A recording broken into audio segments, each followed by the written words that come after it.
Hey everybody, this is the Esoteric Cross. I make videos about how to gain your personal power while learning ancient secrets, and if that sounds like something that you're into, please hit the like button and subscribe and gain insight from this perspective in the cosmos. In this video, we're going to talk about sacred geometry. This is going to be a little bit of an introduction to it, so we will be talking about what it is and how it works. This is a topic that can be extremely interesting, and it can definitely take you down a rabbit hole once you start to get into it. It's obviously something that is used heavily by certain groups that hold a lot of power. On this channel, we look into and analyze these occult ideas in order to gain an understanding of our own personal power. So let's get into this topic of sacred geometry. This is a way of exploring and studying the patterns of life. It's a way of exploring the patterns of consciousness and creation. Sacred geometry has been used to create magnificent works of art, build awe-inspiring constructions and architecture, and gain a deeper understanding of divinity. Sacred geometry is something that is very commonly used within rituals. There's an idea that the Creator created the universe according to a geometric plan, and learning about the geometry of creation can be a very powerful way in harnessing this creative energy. The use and study of this topic goes really far back. We can see this in ancient Mesopotamia and ancient Egypt, and we can see it within many other cultures. Ancient Greece was able to really take this topic and run with it in a very philosophical way. You can see sacred geometry within Buddhist traditions, you can see it within ancient Indian culture, and you can see it in Christianity and in the other Abrahamic religions. When you look into the sacred geometry and see the connections within all of the religions and traditions, you start to really unravel the esoteric underpinnings of these ideas. You begin to see how all of the religions and traditions are pointing to specific truths, and those truths aren't things that you can obtain from the religion itself. This truth is something that's inside of you. This is about you and your power to create. I think that it's so interesting how we see geometrical shapes and attribute them to a specific religion, and then when we look deeper, we find them in several religions and traditions. When we uncover the meaning of the symbols and find out more about their usage, we can see that they are conveying the same idea. These symbols can be used in many ways to work with the subconscious. Learning about sacred geometry will show you how the microcosm is a reflection of the macrocosm. There's this idea that the universe is this consciousness that throws itself into reality as it creates it. This intelligence imprints its pattern into its creation, and this is like giving it the blueprint to create more. This is reminiscent of the saying that we are all made in the image of our Creator. It's only natural that we create things with the same blueprint as well. This intelligence can be seen in patterns of speech within language and letters. It can be found in music, mathematics, human anatomy, DNA, frequencies, and light and colors. These are all things that we can work with to have an effect on our consciousness. Because of this consciousness that is dwelling within everything, we may notice that everything in the universe has this powerful energy, and it has some effect on our consciousness. Really think about it. The shapes that we see have this subconscious effect on us. Form in of itself is resonant energy. Architecture can really move us and make us feel many different ways.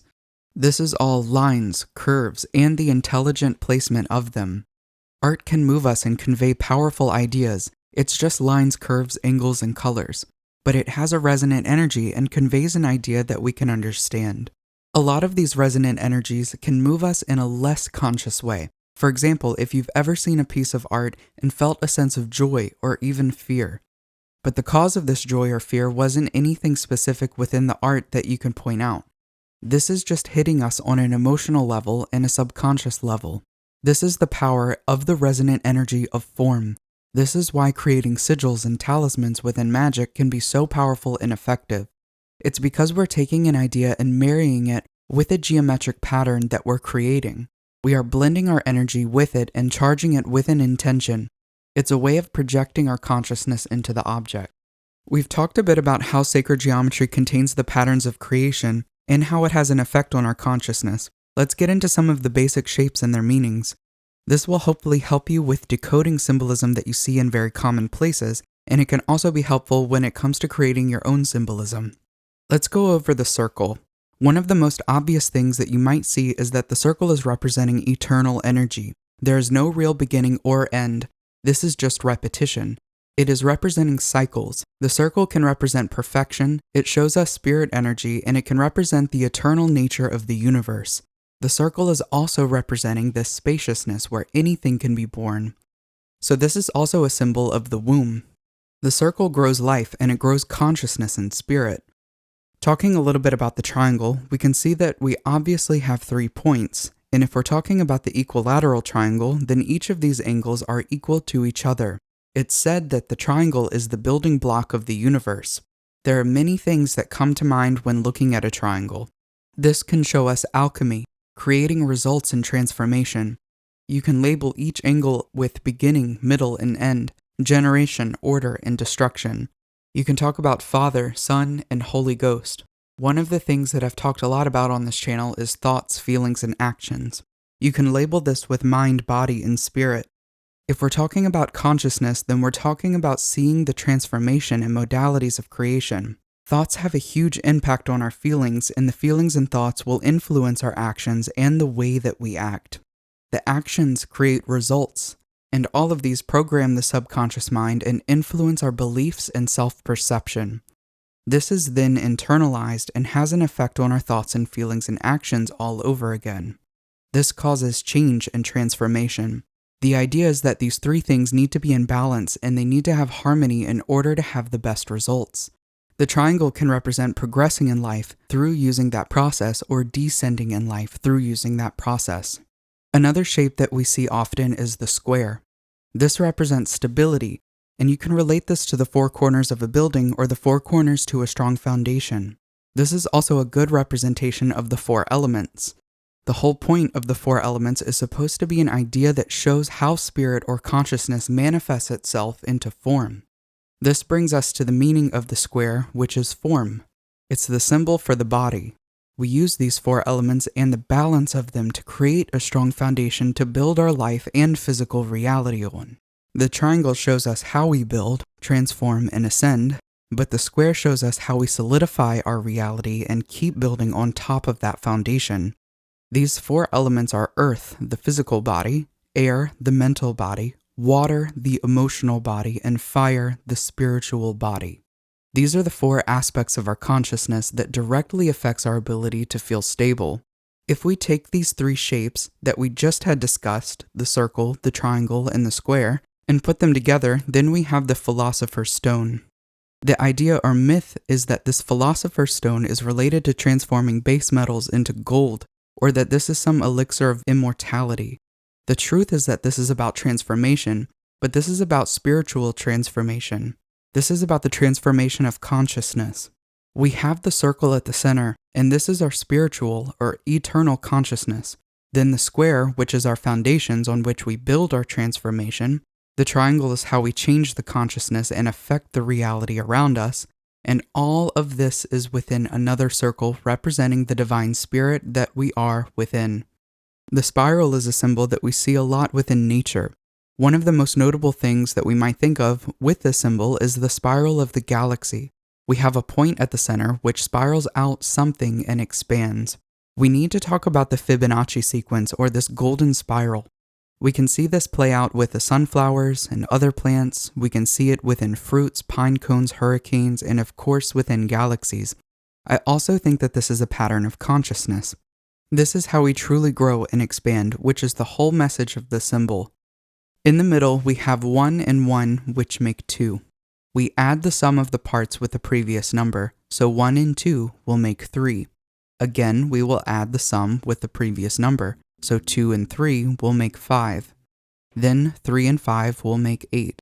And this keeps going and expansion occurs. As expansion keeps playing out, we keep growing larger with more ease. This is also the pattern of self-development. As you change your thoughts for the better, and your feelings and your actions, your results are internalized, solidifying the new identity, and this continues to influence your thoughts, feelings, and actions. This is like adding the sum to the latest action, and it continues your expansion, which gets easier and larger over time. The last thing that we'll talk about here is the vesica Piscis. It looks like a Venn diagram. It's 2 circles that are interlocking. I get a little bit more into this symbol in my video titled The Secret Truth Behind the All-Seeing Eye. And you can click the top right corner of this video to watch that if you'd like, or it's also linked in the description.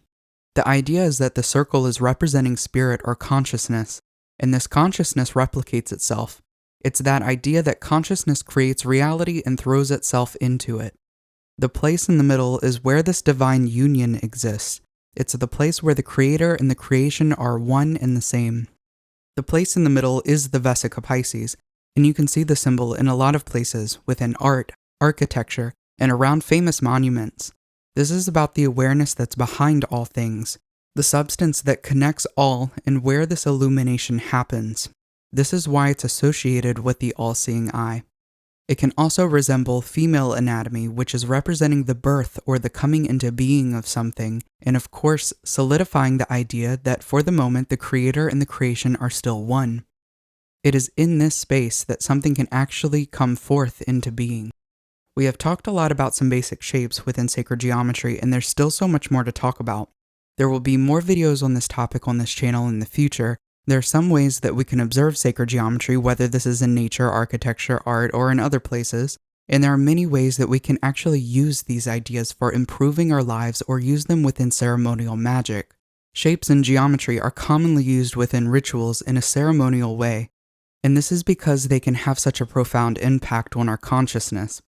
I have many videos on this channel about ceremonial magic and related topics like sigils, esoteric symbolism, tarot, and other aspects of the occult. If that's something that you're interested in, make sure to subscribe and make sure to check out the link in the description below to see what courses I offer. If you want to work one-on-one with me, I do offer coaching as well. There are links in the description to this, as well as to where you can book a tarot reading with me. And I also have the link to my Patreon if you're interested in some live streams. And I hope there was something new that you were able to take away from this video. If so, please hit the like button, leave a comment, and subscribe for more content. Thank you so much for watching. Until next time.